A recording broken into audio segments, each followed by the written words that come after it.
Estamos siguiendo la lectura del libro El Testigo Viviente y el título de hoy es Hechos contra falsas representaciones, escrito por E.J. Waggoner, que vivió de 1855 a 1916.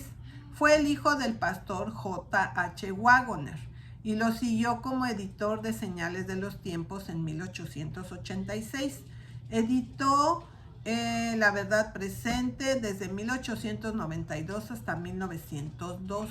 Durante 1899 a 1900 estuvo asociado con el pastor W. Prescott en la Escuela de Formación en Inglaterra. Además de su trabajo editorial, el pastor Waggoner fue bien conocido como predicador y maestro, y sirvió durante varios años como gerente del Sanatorio de Santa Elena antes de convertirse en editor de Señales de los Tiempos. Es recordado por su asociación con el pastor A.T. Jones en el reavivamiento posterior a la Conferencia General en 1888.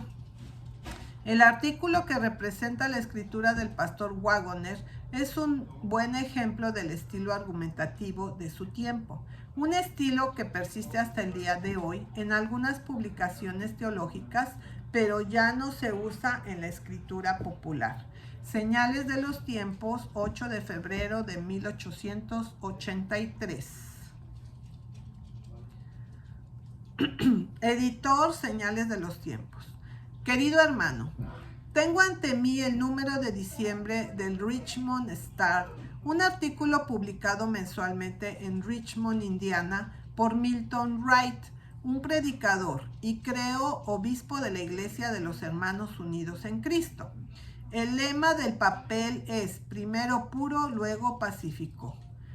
En la primera página hay un artículo que doy a continuación y deseo saber si es verdad. F.G. Harris. Tergiversaciones sabatistas.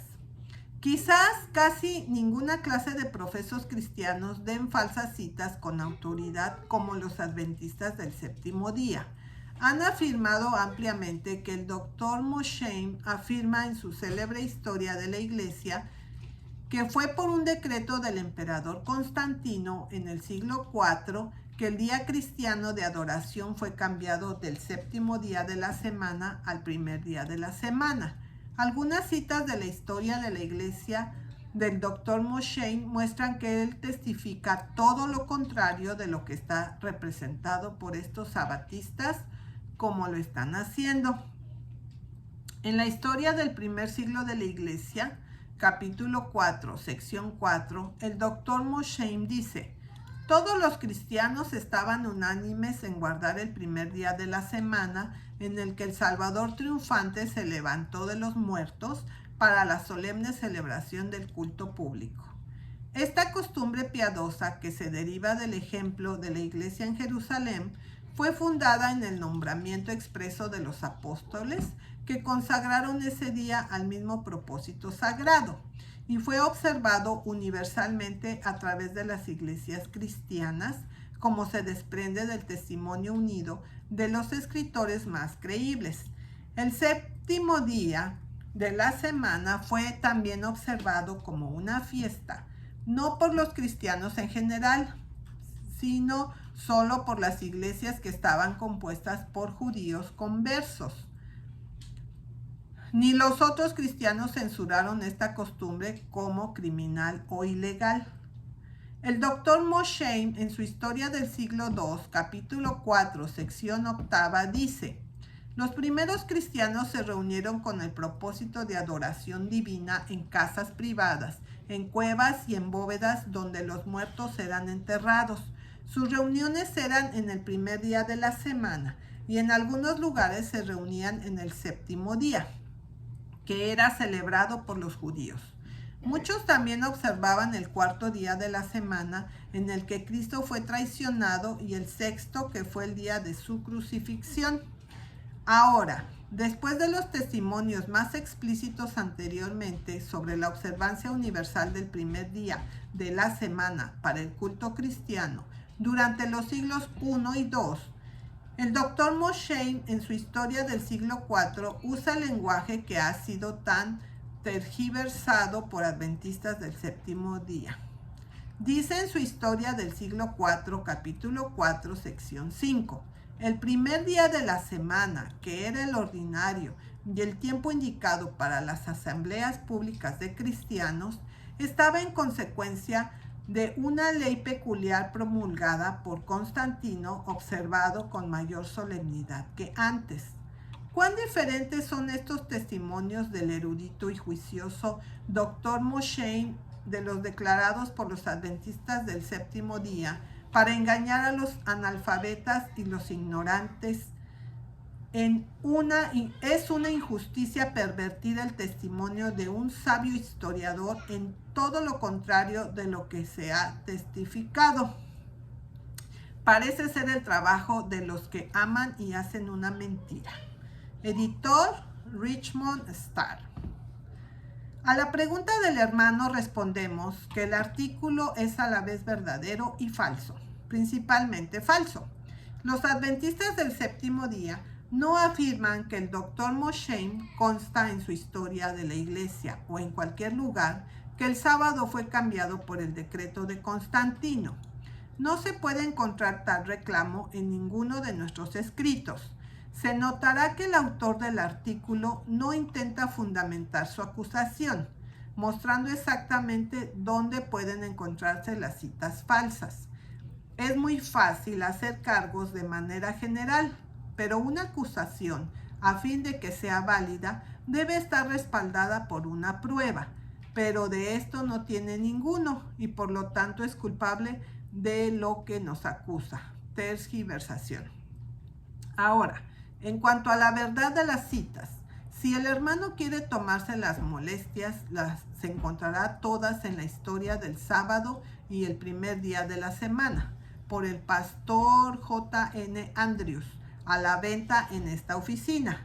Vea el anuncio en este número. Este trabajo, que está completo sobre este tema, contiene estas y muchas otras citas de historiadores del primer día. De hecho, todo lo que se cita de los primeros escritores en apoyo del domingo se encontrará en este libro. En lugar de afirmar que el sábado fue cambiado como consecuencia de la ley de Constantino, evidencia se da para mostrar que el domingo se guardaba mucho antes de ese tiempo. Puede que no esté mal de pasada llamar la atención sobre la primera cita de Mosheim, en la que se afirma que todos los cristianos estaban unánimes al apartar el primer día de la semana, etc.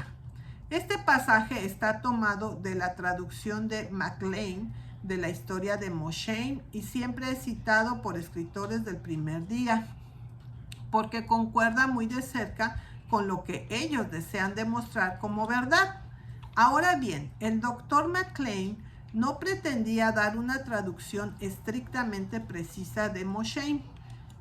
Él mismo dice en su prefacio: a veces me he tomado considerables libertades con mi autor y seguí el espíritu de su narrativa sin ceñirme estrictamente a la letra, y a menudo agrego unas pocas frases para hacer una observación más llamativa, un hecho más claro, un retrato más acabado. Es decir, no dudaba en exagerar lo que realmente decía Mosheim, siempre que deseara hacerlo. Otros escritores no sabatistas dicen que el Dr. MacLean ha entretejido sus propios sentimientos de tal manera con los del autor original, tanto en las notas y en el texto, que es imposible que un simple lector inglés pueda distinguirlos, y en diversas instancias lo ha contradecido. En la traducción del Dr. Murdoch, quien ha dado una versión cercana y literal, el pasaje está materialmente modificado. Aunque el Dr. Mosheim afirma que el domingo fue observado en el primer siglo, él no afirma que todos los cristianos estaban unánimes al hacerlo. En lo que a nosotros respecta, sin embargo, estamos dispuestos a dejar el pasaje como se presenta. Lo mencionamos simplemente para mostrar que los escritores del primer día no son demasiado escrupulosos en cuanto a los medios que utilizan para avanzar el interés del domingo? En cuanto a nosotros, estamos ansiosos que se debe dar la verdad exacta sobre esta pregunta dominical en todos los casos, porque cuanto más brilla la verdad sobre él, más claramente se ve que no hay autoridad divina para guardar el domingo. Y ahora, ¿qué afirman los adventistas del séptimo día con respecto a la ley de Constantino? Afirman no que el domingo no fuera guardado previo a su promulgación, pero que esta fue la primera ley dada a favor de la observancia del domingo, y que no hacemos esta afirmación precipitadamente. Los siguientes testimonios lo probarán. Fue Constantino el Grande quien primero promulgó una ley para la debida observancia del domingo, y quien, según Eusebio, designó debe celebrarse continuamente en todo el Imperio Romano. Enciclopedia Británica, artículo domingo. La Enciclopedia de Chambers, publicada por J.B.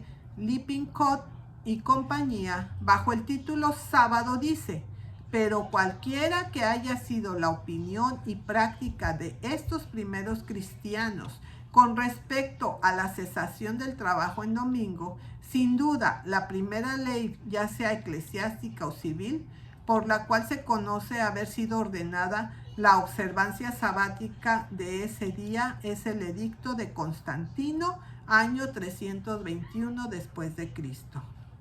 No hay nadie que se atreva a disputar estas autoridades.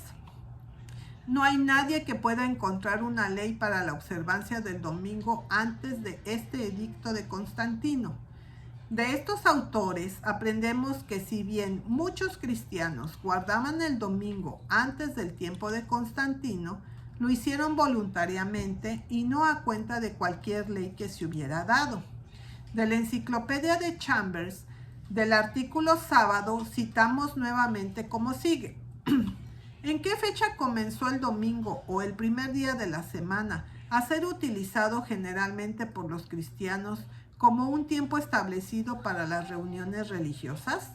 No tenemos ninguna información definida en el Nuevo Testamento o en los escritos de los padres de la Iglesia. Ninguno de los padres antes del siglo IV se han identificado con el sábado, ni el deber de observarlo fundado por ellos en el cuarto mandamiento o en el precepto o ejemplo de Jesús o sus apóstoles, o en una ley del sábado anterior a la ley mosaica promulgada a la humanidad en la creación y que continuará en vigor después de la venida de Cristo. Si alguien desea verificar esta declaración, encontrará en una pequeña obra titulada Testimonio de los Padres concerniente al sábado y el primer día de la semana, a la venta en esta oficina, cada pasaje de los escritos de los padres de los 3 primeros siglos en los que una alusión o incluso una supuesta alusión se hace al sábado o primer día. Quito, en su enciclopedia de literatura bíblica, en el artículo El Día del Señor, después de notar los textos que exclusivamente se aducen a favor de la observancia del domingo, dice: aunque en épocas posteriores encontramos referencias considerables a una especie de consagración del día, no parece en ningún periodo de tiempo de la Iglesia antigua haber asumido la forma de tal observancia como algunas comunidades religiosas modernas han luchado. Tampoco estos escritores en ningún caso pretenden alegar cualquier mandato divino o incluso práctica apostólica en apoyo de ella. Ahora, para otra cita de Mosheim, nosotros estamos siempre complacidos cuando se presenta a favor de la observancia del domingo. Damos el pasaje citado por nuestro reverendo crítico. El primer día de la semana, que era el ordinario y tiempo indicado para las asambleas públicas de los cristianos, fue en consecuencia de una ley peculiar promulgada por Constantino, observada con mayor solemnidad que antes. Esa ley de Constantino dice lo siguiente: que todos los jueces y la gente del pueblo y la ocupación de todos los oficios descanse en el venerable día del sol, pero deje que los que se encuentran en el país libremente y en plena libertad atiendan al negocio de la agricultura, porque sucede a menudo que ningún otro día es tan propicio para sembrar maíz o plantar vides. Para que no se escape el momento crítico, los hombres deben perder las mercancías que les concede el cielo. Sí, como dice Moshe, el domingo fue consecuencia de esta ley, observada con mayor solemnidad de lo que había sido. El lector bien puede preguntarse cuánta sacralidad se adjuntó al domingo antes de este tiempo. No mucho, ciertamente. Esta afirmación de Moshe no es de mucha utilidad para la causa del domingo. Pero nuestros oponentes todavía dirán con aire triunfante: sin embargo, el domingo fue guardado por los apóstoles, o al menos por su ejemplo. ¿Por qué? ¿Cómo lo sabe? Porque Moshe lo dice. Muy bien. ¿Y cómo se enteró Moshe? ¿Vivió en el tiempo de los apóstoles? ¿Conversó con ellos? Ellos van a verse obligados a responder que no lo hizo. Era un escritor moderno nacido más de 200 años después del descubrimiento de América. ¿Cómo entonces supo lo que los apóstoles escribieron?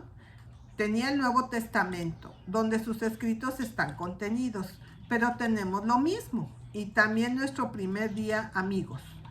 ¿Por qué entonces, en lugar de citar a Moshe, que los apóstoles ordenaron la observancia del domingo, no van directamente a los escritos de los apóstoles y señalan el pasaje donde se da tal orden? Por la misma razón por la que no se puede encontrar tal pasaje, como ellos lo saben muy bien. Pero, ¿por qué dice Moshe que la observancia del domingo fue fundada en el nombramiento expreso de los apóstoles, si esto realmente no es así? Por la misma razón que muchos teólogos del primer día de la actualidad hacen afirmaciones imprudentes que no se pueden probar. Él creía en la santidad del domingo, habiendo sido enseñado desde su juventud. En su lectura temprana de la historia, encontró que algunos cristianos guardaban ese día, y como él no pudo encontrar ningún mandamiento en ningún otro lugar para la observancia del domingo, inmediatamente concluyó que los mismos apóstoles debieron haberlo ordenado. Si no lo hicieron, ¿quién lo hizo? Seguro. ¿Quién lo hizo? No nos alarma en absoluto el sábado, cuando se nos dice que el domingo se guardó muy pronto, poco después de la época de los apóstoles. Aprendemos que el cuarto día de la semana y también el sexto fueron observados también. También aprendemos, según Tertuliano, que la costumbre de orar por los muertos era común en el segundo siglo, y que la invocación de los santos, los supersticiosos usos de imágenes, la señal de la cruz, etc., eran comunes en el siglo IV. Se reclamó autoridad apostólica para todo esto. ¿Aceptarán nuestros amigos del primer día bajo esta autoridad? Ciertamente no.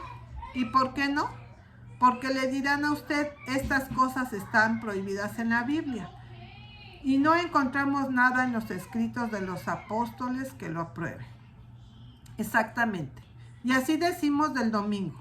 No importa qué tan temprano se estableció una costumbre, mientras no tenga la sanción de la autoridad divina.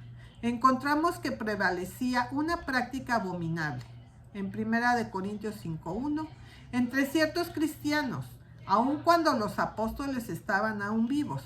¿Debemos entonces concluir que todos los cristianos estaban obligados a hacer lo mismo? Seguro que no, que nadie piense que es extraño. Entonces, ¿qué encontraremos? Encontraremos hombres en los primeros siglos adoptando el festival dominical junto con otras costumbres paganas.